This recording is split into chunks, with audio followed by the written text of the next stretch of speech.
Goeiemôre op hierdie laaste dag van Julie 2026. Ons gaan môreoggend so waar alreeds in Augustus maand in. En ek wil vanoggend na ons hierdie week gesels het oor net 'n paar gedagtes rondom ons verhoudinge met mekaar. Wil ek vanmôre u op hierdie Vrydag net kom seën met 'n seëngroet van die Here.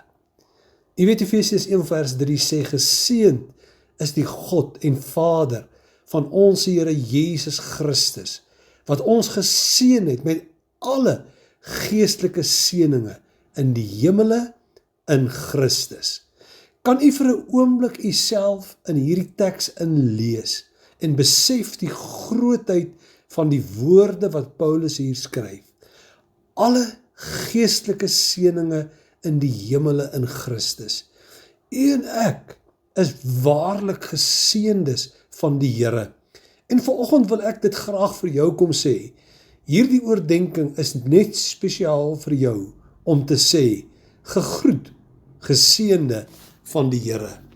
Hoor hoe mooi skryf hy ook daar in die Romeine brief.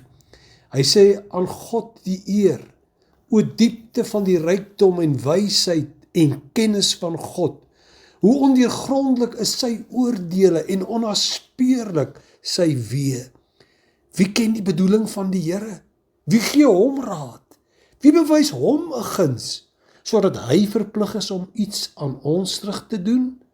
Uit hom en deur hom en tot hom is alle dinge.